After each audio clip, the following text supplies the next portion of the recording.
menceritakan sejarah ilmu pengetahuan Provinsi Banten, menceritakan secara singkat dari zaman sekarang sudah mengenal pemerintahan ya, yang pemerintahan yang sekarang disebut kepemerintahan yang pertama, kepemerintahan gubernur, kepemerintahan wali kota, dan kepemerintahan sampai ke pemerintahan kepresidenan. Itu yang zaman sekarang. Di Banten,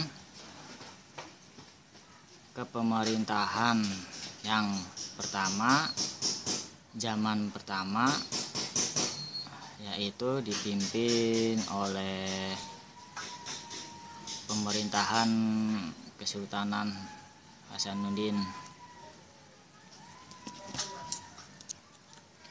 Mengetahui bangunan-bangunan di sekarang, banyak bangunan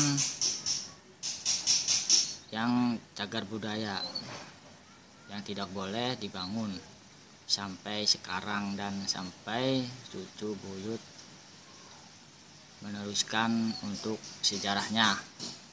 Bangunan tersebut yaitu bangunan Kaibon. Bangunan Kaibon sudah berdiri sejak zamannya Hasanuddin Banten. Tempat berbentuknya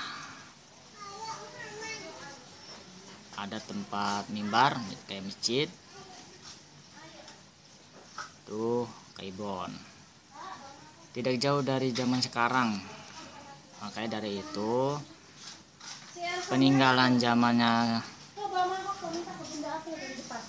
bangunan-bangunan prasejarah tidak boleh dirubah sampai sekarang.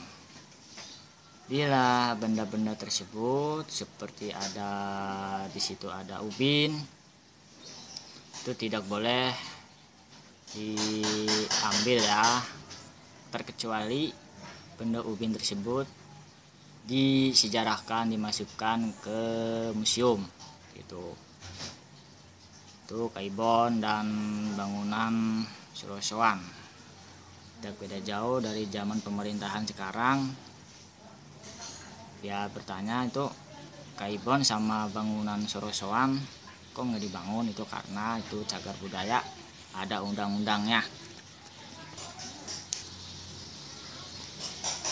Alkisah menceritakan ilmu pengetahuan mengenai legenda Gunung Karang dan keajaiban Sumur Tujuh yang ada di daerah Pandeglang, Kabupaten Pandeglang yang terletak di Provinsi Banten, Indonesia, kaya akan keajaiban alam dan legenda menarik. Salah satu tempat yang penuh misteri di daerah ini adalah Gunung Karang dan Sumur Tujuh.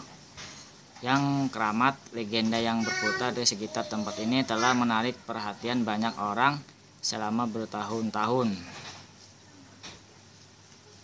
Selain itu, Gunung Karang dengan puncaknya yang menjulang tinggi dan pemandangan yang menakjubkan telah menjadi sumber inspirasi bagi banyak seniman dan penulis. Namun yang membuatnya benar-benar istimewa adalah mitos yang melekat padanya.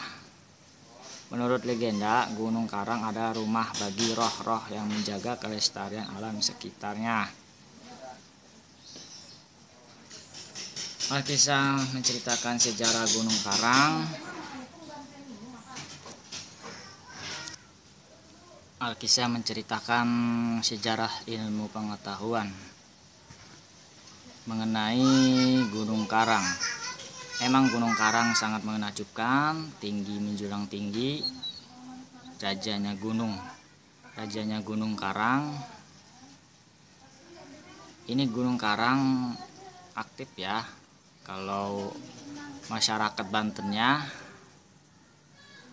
yang sudah tidak mengenal. Ini Gunung Karang ini, Gunung Karangnya aktif. Gunung Karang bukan hanya menawarkan pemandangan alam yang memukau, tetapi juga menjadi saksi bisu perjalanan sejarah yang panjang mulai dari masa peradaban kuno hingga awal berdirinya Kesultanan Banten. Salah satu babak penting dalam sejarah Gunung Karang adalah ketika Sultan Hasanuddin Banten mempertahankan wilayahnya dalam pertempuran sengit melawan Raja Pucuk Umun, pemimpin Banten Girang. Konflik tersebut menjadi salah satu kisah yang melegenda dalam sejarah Gunung Karang. Situ pertempuran antara Raja Pucuk Umun, pemimpin Banten Girang, dan bernongol-nongol lah bahasa penghuni Gunung Karang itu siluman, ya 7 siluman. Secara singkat, beliau berperang melawan Raja Pucuk Umun.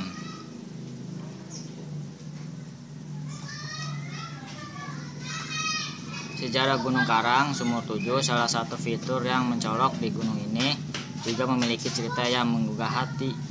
Menurut legenda, Sumur 7 muncul sebagai hasil dari ketekunan Sultan Maulana Hasanuddin dalam berdoa kepada Allah setelah pertempuran sengitnya dengan Raja Pucuk Umun. Saat kehausan melanda, Sultan memasukkan tongkatnya ke dalam tanah dengan mukjizat air bermunculan dari dalamnya. Tempat di mana tongkat Sultan itu ditanam kini dikenal sebagai Sumur 7.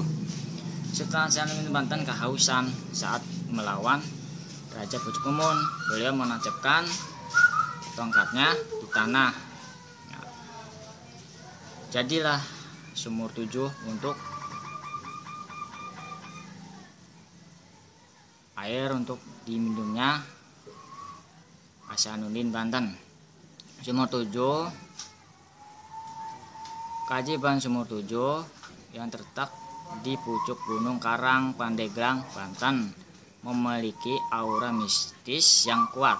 Itulah sejarah Sumur 7 oleh Sultan Hasanuddin Banten.